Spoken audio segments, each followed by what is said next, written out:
दोस्तों, स्वागत है आप सभी का ऑनलाइन बोर्ड स्टडी चैनल में। तो सीटेट का पेपर मैं 1 कराता हूं, आपको पता है। और पेपर 1 में 8 जनवरी 2022 का जो पेपर हुआ था ऑनलाइन एग्ज़ाम, उसका मैं सीडीपी कराने वाला हूं। ईवीएस मैं इसका करा दिया हूं। 11 बजे लाइव चलता है दिन में, और एक शाम में लाइव चलता है 7:30 पर। तो 11 बजे लाइव में मैं आपको ईवीएस कराया हूँ इसी सेशन का। अब इस सेशन का मैं सीडीपी आप लोगों को कराने जा रहा हूँ, और काफ़ी बेटर तरीका से कराऊंगा और ट्रिक के माध्यम से कराऊंगा, जिससे कि आपको 100% 100+ नंबर आपका आएगा। ऑल पेडागोजी मेरे यहाँ से कर लीजिए, डेफिनेट रूप से आपका अच्छा नंबर आएगा। तो चलिए शुरू करते हैं। बाल विकास का प्रथम प्रश्न है, काफ़ी मज़ेदार है और मज़ा भी आएगा आपको समझने में। विकासात्मक परिवर्तन अगर पूछे,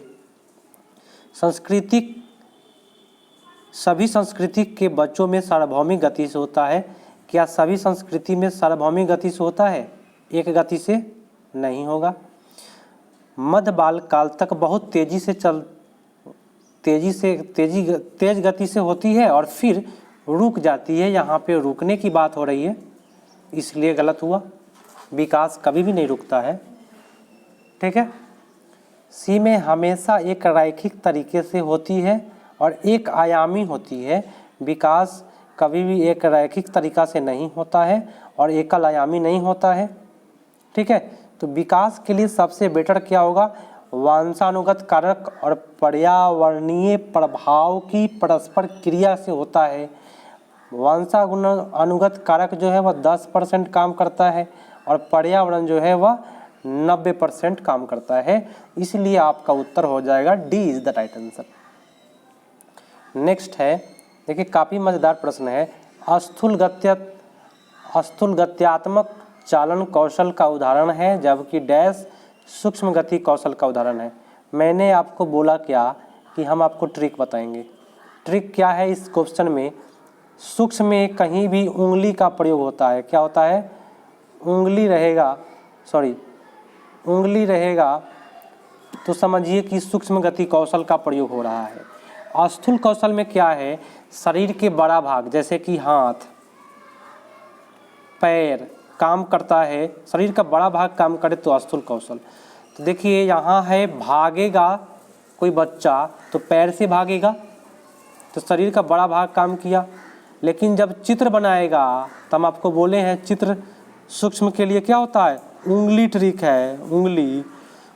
तो चित्र भी बनेगा तो उंगली से बनेगा, ठीक है। चलना क्या है? तो स्थूल गति कौशल है। तो सबसे बेटर यही है, स्थूल के लिए भागना और सूक्ष्म के लिए चित्र बनाना। आपका A is the right answer. Next है, इनमें कौन सी बच्ची मध्य बालावस्था में होगी?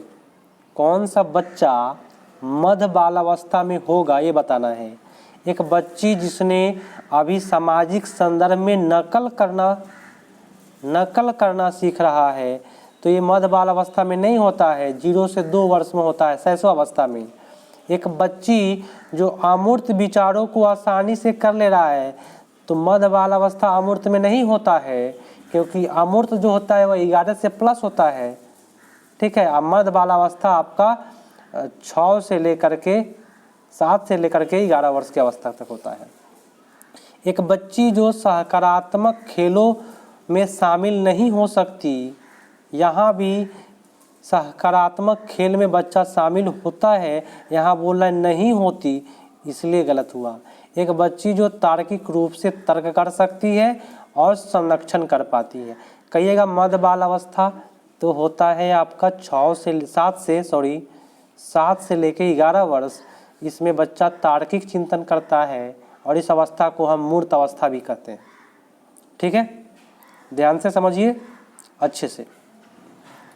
कथन क्या है कि बच्चे सर्वप्रथम अपने परिवार में व्यवहार के तरीके सीखते हैं और मूल्यों और जीवन के मापदंडों को जानते हैं। बात सही है। परिवार में क्या सीखता है? व्यवहार करना सीखता है। कारण में क्या है कि परिवार बच्चों के सामाजिकरण का द्वितीय कारक नहीं है। प्रथम कारक है, तो यहाँ पे केवल आपका ए सही जा रहा है, आर गलत है। नेक्स्ट पढ़ाइएगा। काफी मजेदार क्वेश्चन है। निम्नलिखित में सही मिलान करना है। सही मिलान देखिए, शैशव अवस्था में बच्चा तर्क लागू करता है। 0 से 2 वर्ष में कोई बच्चा तर्क नहीं करता है। पूर्व संक्रियात्मक होता है 2 से 7 वर्ष में तार्किक सोच नहीं होता है। ठीक है, पूर्व संक्रियात्मक में तार्किक सोच नहीं होता है, मूर्त संक्रियात्मक में होता है। तो कार्य मूर्त संक्रियात्मक अवस्था में बच्चा वर्गीकरण कर लेता है, कोई भी वस्तुओं को क्लासिफिकेशन कर लेगा, संरक्षण भी कर पाता है, तो ये मूर्त वाला सही जा रहा है। लेकिन अमूर्त संक्रियात्मक अवस्था में बच्चा अनुकरण नहीं करता है, अनुकरण शैशव अवस्था में करता है, तो गलत लिखा हुआ है यहाँ। सबसे बेटर आपका सी पड़ जाएगा। आइए नेक्स्ट क्वेश्चन। पियाजे के संज्ञानात्मक विकास के सिद्धांत के अनुसार स्वयं और पर्यावरण के बीच संतुलन की खोज की प्रक्रिया क्या कहलाती है? सुनिएगा ध्यान से।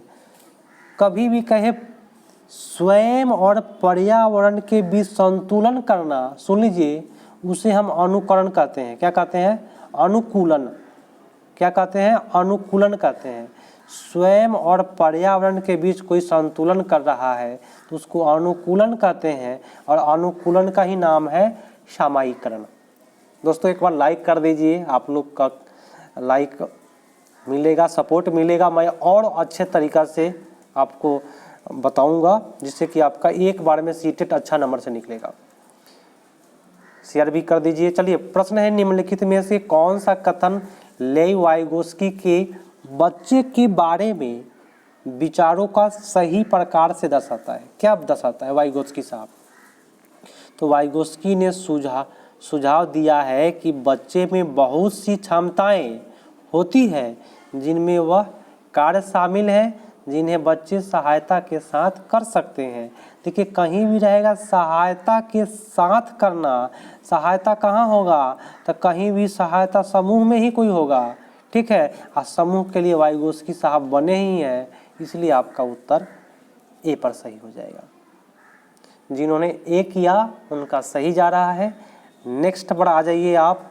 देखिए नेक्स्ट ऑप्शन भी देख लेते हैं। वाइगोस्की को एक कोरा कागज नहीं बताया बच्चों को। वाइगोस्की ने प्रस्ताव किया कि वयस्कों की तुलना में मात्रात्मक नहीं होता है, अगर गुणात्मक रहता तो ये सही हो जाता, लेकिन ये सही नहीं हुआ, मात्रात्मक की वजह से गलत हुआ।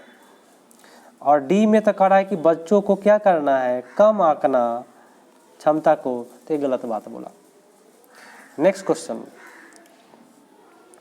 एक शिक्षिका किस संरचना का इस्तेमाल करती है जब वह एक बच्ची को जिगसॉ पहेली बनाने में मदद करती है? इशारे और संकेत से। देखिए दोस्तों मैं आपको बता दूं, ध्यान से सुन लीजिए, मज़ा आएगा आपको मेरे क्लास में। मान लीजिए एक क्लास है और इस क्लास में बच्चा सा बैठा हुआ है, सुनिएगा ध्यान से। इस क्लास में आप भी बैठे हुए हैं, क्लास में बच्चा सा बैठा हुआ है।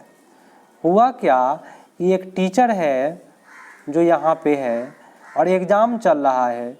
यह टीचर अपने रिलेशन वाले को इशारा से मदद कर रही है। तो टीचर जब इशारा से किसी को, इशारा एवं संकेत से अगर मदद करता है तो उसको हम कहते हैं पार। क्या कहते हैं? पार। पार मतलब होता है क्या? ढांचा। तो कहीं भी रहे इशारे से मदद करना तो पार मार के आइएगा, आपका 100% सही जाएगा। तो दोस्तों यहाँ आपका उत्तर पार हो जाएगा।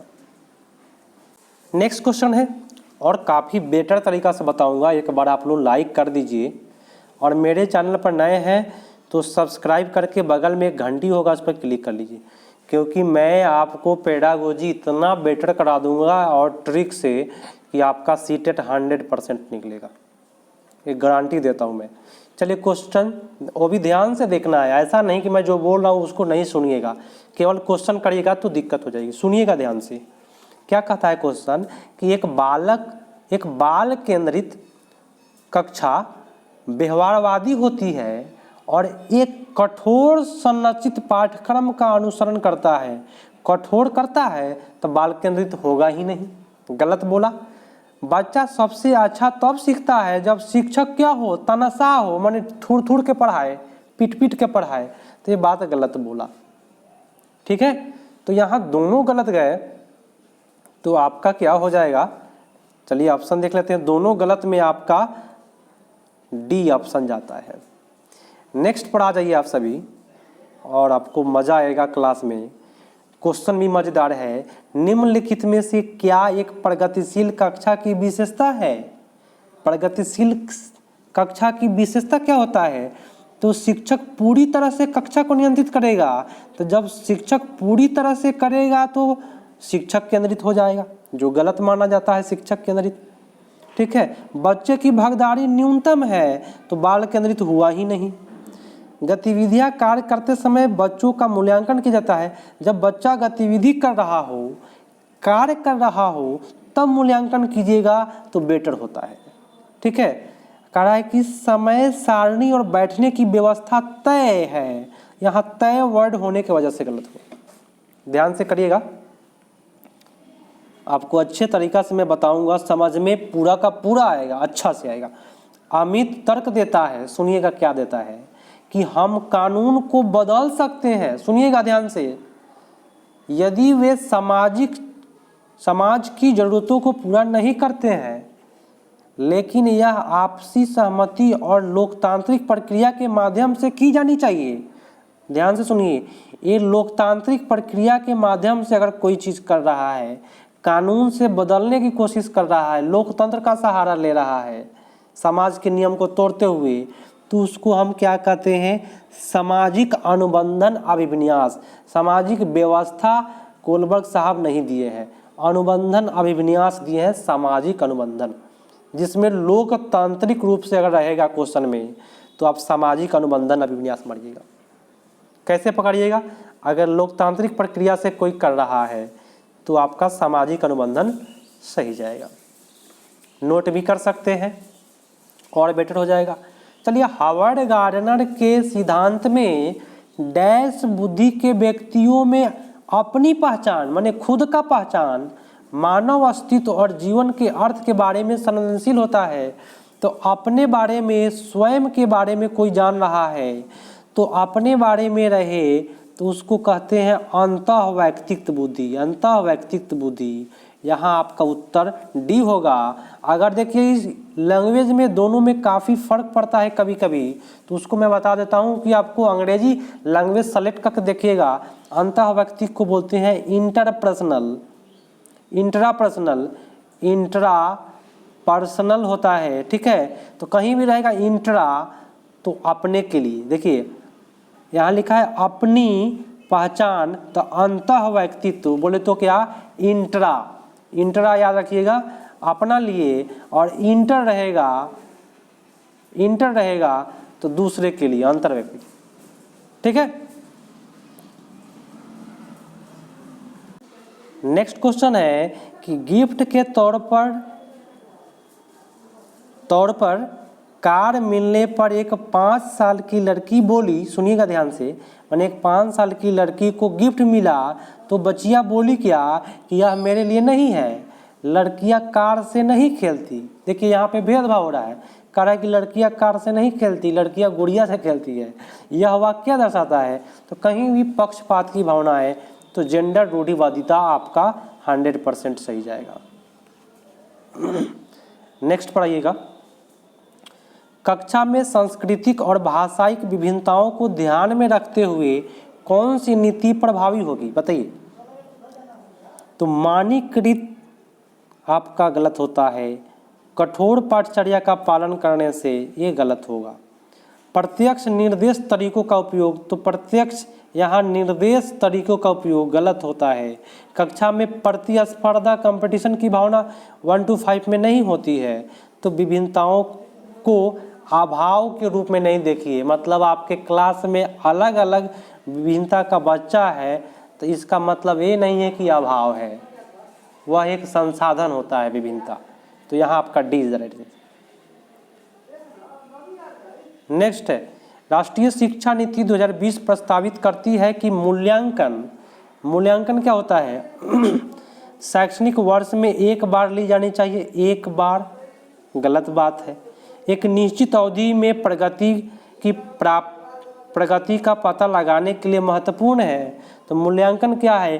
तो मूल्यांकन एक निश्चित अवधि में, यहाँ पे निश्चित अवधि बोल रहा है, कोई फिक्स नहीं कर रहा है कि 1 महीना 2 महीना साल भर, तो अच्छा बोल रहा है। एक सभी शैक्षणिक गतिविधियां का केंद्र होना चाहिए, ये जरूरी नहीं है कि सभी शैक्षणिक गतिविधियां का केंद्र केवल मूल्यांकन ही हो। योग्यता के क्रम को रैंक देने की बात कर रहा है यहाँ पे, इसलिए गलत हुआ आपका। नेक्स्ट क्वेश्चन, समावेशी शिक्षा के लिए क्या आवश्यक है? समावेशी शिक्षा विद्यार्थियों में क्षमता को कठोर समूह, गलत हुआ।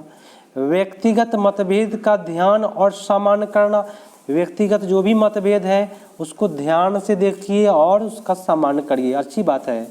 विशेष विद्यार्थियों के लिए केवल व्यावसायिक शिक्षा नहीं देना है, बच्चों को बिजनेस में नहीं बनाना है। वे विद्यार्थी जिन्हें दिव्यांगता है उनके बारे में रूढ़िबद्ध धारणा, ये जरूरी नहीं है जो बच्चा दिव्यांग है उसको आप खूब प्रेम दीजिए, सहानुभूति दीजिए, तो बच्चा हीनता का शिकार हो जाएगा। सबसे बेटर आपका सम्मान देना है और ध्यान देना है। नेक्स्ट है कि निम्नलिखित में कौन सा व्यवहार पठन वैकल्य की पहचान है? पठन वैकल्य जिसको पढ़ने में दिक्कत हो, तो जिसको पढ़ने में दिक्कत होता है उसको डी को बी भी लिखेगा, बी को डी लिखता है और 21 को 12 लिखता है। लेकिन यहाँ क्या है, शारीरिक गति से नहीं होता है पढ़ने में कोई दिक्कत, बार बार स्वभाव बदलना, मूड स्विमिंग बोलते हैं उसको, अपमानजनक व्यवहार भी नहीं होगा इसमें, तो सबसे बेटर आपका यही जाएगा।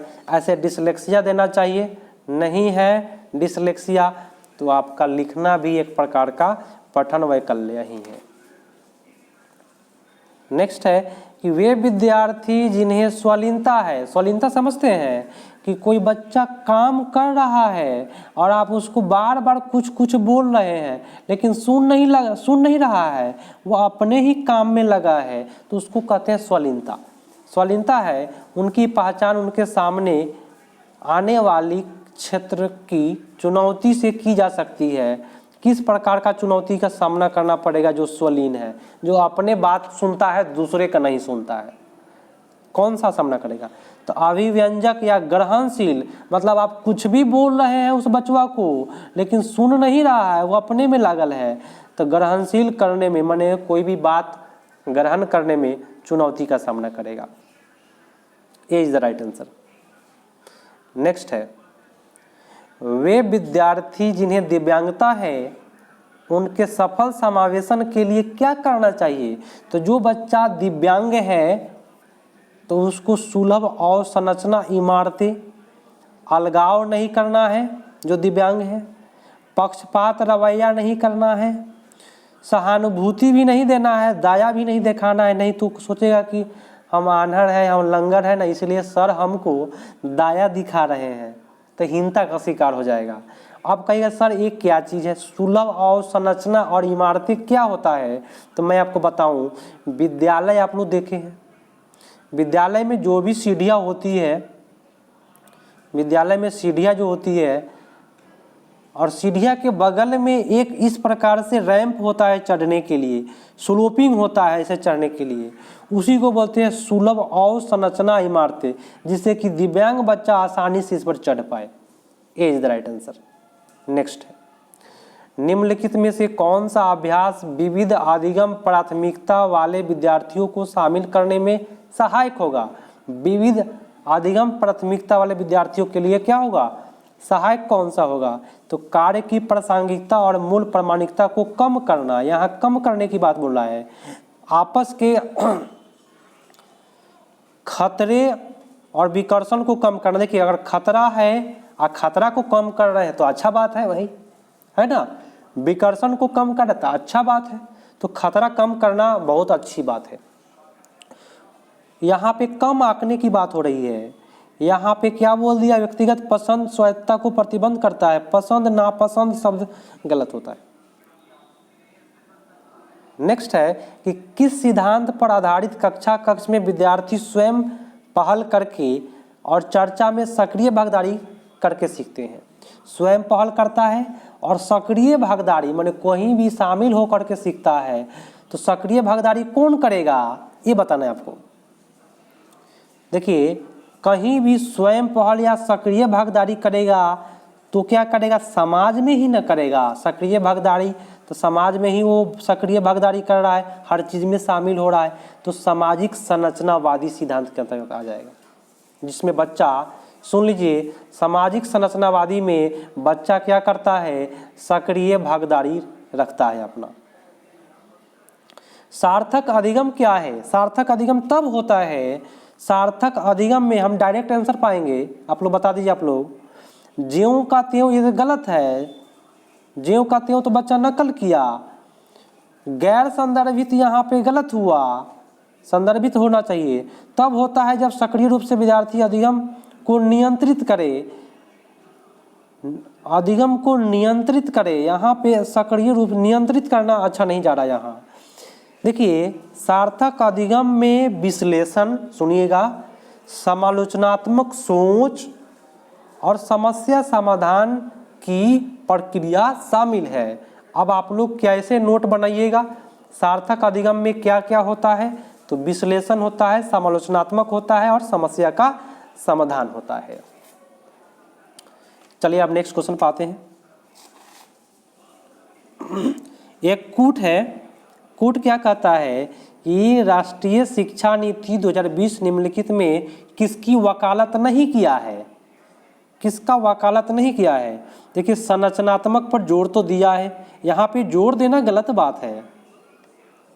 योगात्मक मूल्यांकन, एक सेकेंड, जोर दिया ठीक है, लेकिन जोर देना 23 का देख लेते हैं, ऐसे जोर देना गलत होगा। जोर देना मतलब बल देना, हाँ, जोर माने क्या, बल देना, और गलत होता है। योगात्मक मूल्यांकन जरूरी है, राष्ट्रीय शिक्षा नीति योगात्मक मूल्यांकन रखा है कि वर्ष के अंत में एक बार योगात्मक मूल्यांकन करना है। पाठ्यक्रम में वृद्धि चाहता है राष्ट्रीय शिक्षा नीति 20।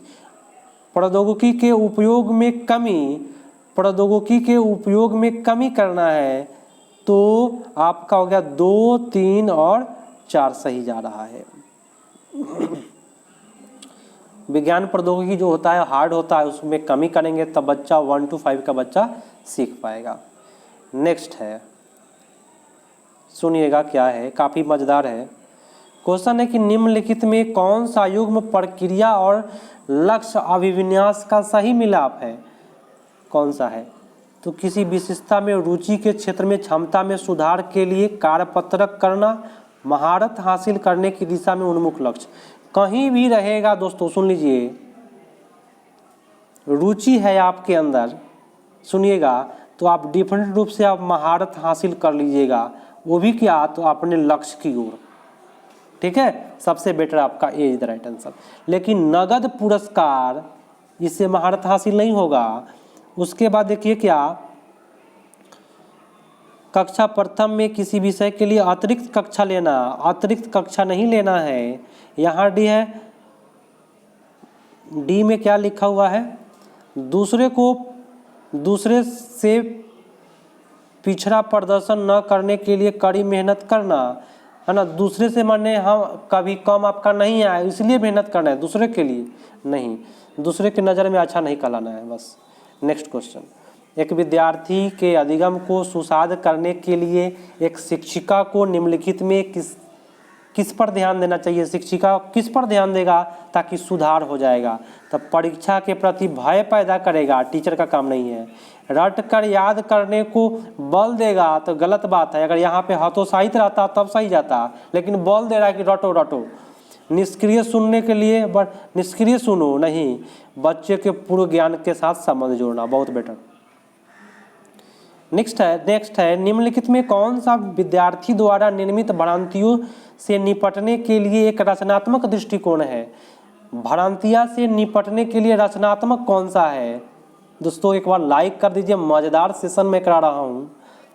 चलिए, रटने और याद करने के लिए बहुत सारी, रटने याद करने, और यहाँ क्या है बहुत सारी, ऐसी परिस्थिति बनाना जहाँ गलत अवधारणाएँ गलत है, ठीक है। भ्रांतियाँ में प्रत्युत्तर हेतु प्रयोग अवलोकन का अवसर देना, ये अवसर अच्छा जाता है वो भी प्रयोग के लिए। क्यों सही जा रहा है प्रयोग के लिए?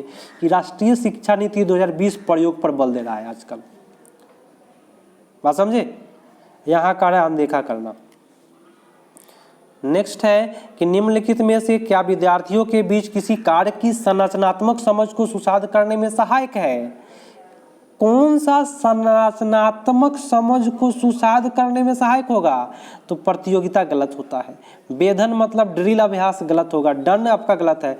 संरचनात्मक को सुसाध करेगा, चर्चा करिएगा, संवाद करिएगा। तो नेक्स्ट है प्रभावी अधिगम हेतु एक शिक्षिका को विद्यार्थियों में डैश को सक्रिय करना चाहिए। किसको सक्रिय करना है? क्षमता को। अस्थायी आपका गलत हुआ।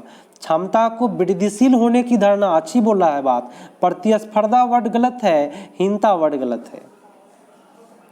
नेक्स्ट क्वेश्चन, निम्नलिखित में कौन सा बाह्य अभिप्रेरणा का उदाहरण नहीं है?